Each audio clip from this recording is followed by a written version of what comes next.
इस संसार में अब तक ये बात तो सिद्ध हो चुकी है कि विकास या अंग्रेजी में कहें तो एवोल्यूशन एक लगातार चलने वाली प्रक्रिया है और हर जीव को इससे होकर गुजरना ही है। तो इस संसार में मनुष्य के धरती पर आगमन से लेकर आज के समय तक सभ्यता के विकास की एक बहुत लंबी कहानी है।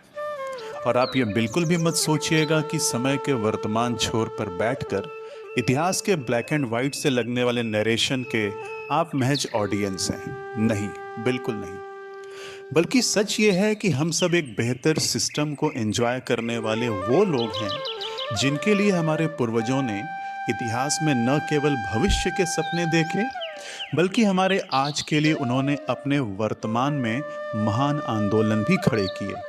सोच कर देखिए, क्या यह निस्वार्थ ज्ञान के बिना संभव हुआ होगा?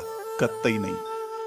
और यही बात भारत के जीवन दर्शन के मूल में रहा है। जिस प्रथम समूह के ज्ञानियों ने हमें मार्ग दिखाया, हमने उन्हें ऋषि या मुनि कहकर संबोधित किया है। ऋषि संस्कृत भाषा के शब्द ऋष से बना है, जिसका अर्थ है देखना, और मुनि शब्द का अर्थ है मौन रहने वाला।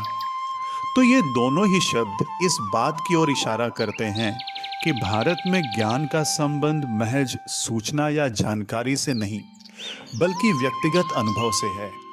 और जिसको भी अपने अनुभव से ये ज्ञान प्राप्त हुआ वो मौन हो गया।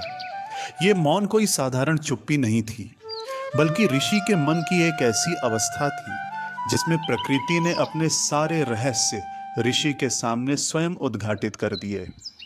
भारत में साहित्य की एक लंबी श्रृंखला रही है जिसने हमें सारे वृत्तांत उपलब्ध कराए। इन्हीं में से धार्मिक साहित्य के आधार पर हमें भारत के आदि ऋषि भृगु के बारे में पता चलता है, जो ब्रह्मा के मानस पुत्र थे तथा भारत के महानतम ज्योतिष ग्रंथ भृगु संहिता के रचयिता भी।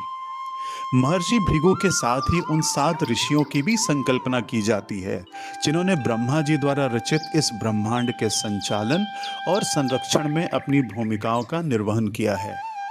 इनके नाम हैं मारीचि, अत्रि, अंगिरस, पुलाहा, क्रतु, पुलत्स्य और वशिष्ठ।